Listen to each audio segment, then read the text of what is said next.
السلام عليكم. شلونكم حبايب قلبي؟ يا رب الكل بخير وصحة وعافية.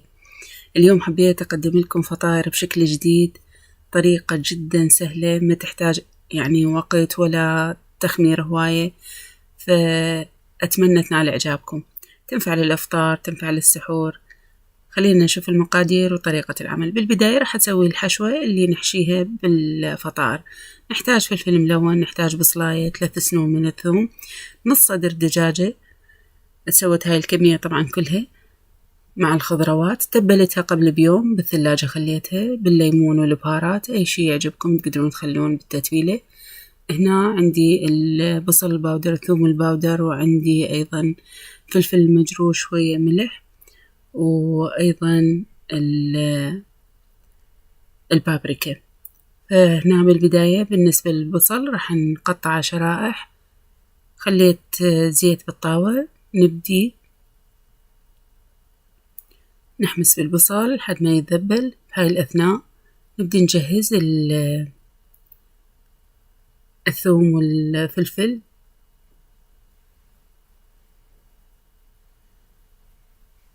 بالنسبة للثوم راح أبدي نقطعه بهذا التقطيع بهالشكل.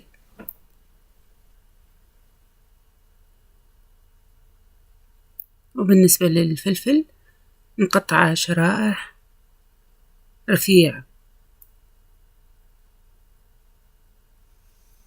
بهالطريقة هذه، مثل ما سوينا البصل.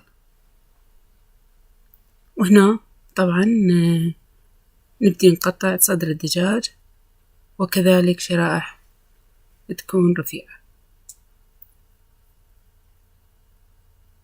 تبلته بالليمون، بالبهارات، بالبابريكا، أي بهارات تعجبكم تقدرون تخلوها قبل بيوم حتى ياخذ فد نكهة هواية طيبة، وبسرعة يستوي ما ياخذ وقت وياكم. حمسنا البصل، نزلنا عليه قطع الدجاج، قطعناها بالطول، نبقى نقلب بيها لحد ما تاخذ استواء ويتغير لونها. هنا راح ننزل الثوم والفلفل الملون. إذا ما متوفر عندكم تقدرون فقط الفلفل الأخضر بس كمية أقل طبعا.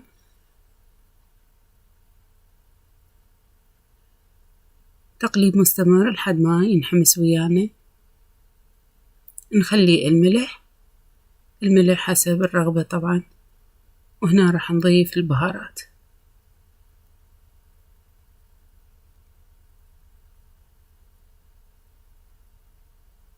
تقليبه وراح يستوي ويانا، أصبحت جاهزة. هذا يكون شكلها. نخليها على جهة ونبدي نسوي العجين.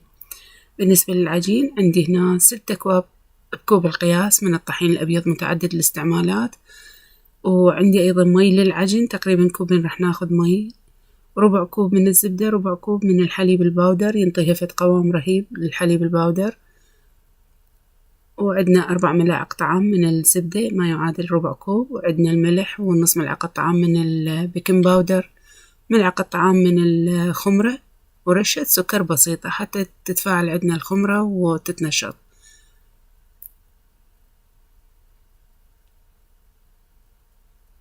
خليت الخمرة والسكر وخليت عليهم مبدئيا كوب واحد من المي. خليت المي همينة يمي حتى إذا أحتاج نضيف للعجينة تدريجيا. خليت الحليب الباودر بهالأثناء، وشوية نخفف الخليط. تقريبا العجينة أخذت الكوبين من المي كاملات. بالنسبة للبيكنج باودر والملح مباشرة على الطحين، نحاول نمزجهم بشكل جيد، وبعدين نضيفهم على المواد السائلة اللي خلطناها.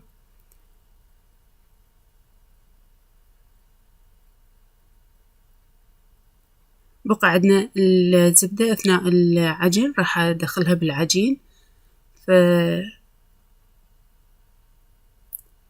شلتها من الطاسة، فهنا راح أبدي أعجنها على الطاولة، هواية أسهل إلي.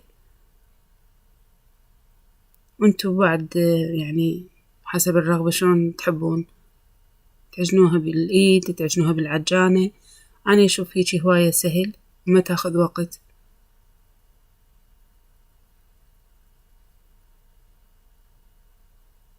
يعني شي 3 دقايق وتنزال من عندها كل التكتلات. وهسه راح تشوفون قوامها شلون يصير.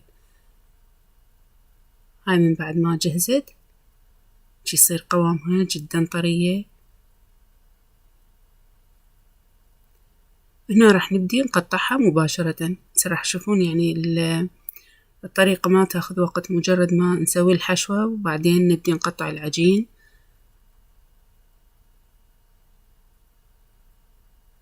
ونشكلها مباشرة بالصينية.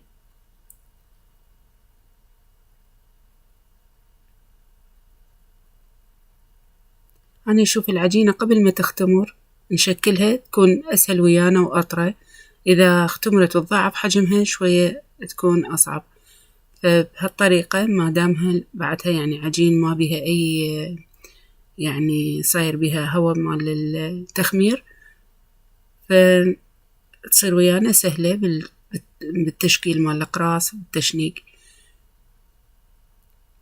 هنا راح أغطيها وأخليها على جهة. نبدي طبعا نحتاج جبنة الموزاريلا. راح نبدي من أول وحدة بلشنا بتشكيلها، تكون شوية مرتاحة يعني أكثر. كل ما ترتاح أكثر بالصينية تقريبا نخليها 3 دقايق وبعدين نبدي نشكلها. هسه راح تشوفون طريقة تشكيلها جدا سهلة. مجرد ما نفتح العجينة بهالطريقة شلون القرص الدائري.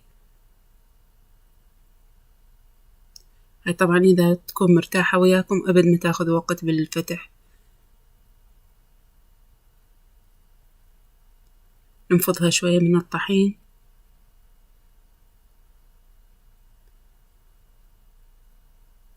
وهنا من بعد ما فتحت كل الكمية مالت العجين راح أخلي زيت الزيتون. إذا ما متوفر عندكم تقدرون تخلون الزيت النباتي أو تذوبون أي نوع من أنواع الزبدة اللي انتو تحبذوها طعمها طيب. ونخلي بوسط العجينة حتى ما تنغلق أثناء الشوي بالفرن. وعلى الوجه وكذلك خليت زيت الزيتون. وفوقها راح نخلي من جبنة الموزاريلا تكون غنية بطعم الجبنة وطعم الحشوة اللي سويناها بالخضروات والدجاج. وهنا نزلتها على درجة حرارة تقريبا أعلى من الوسط.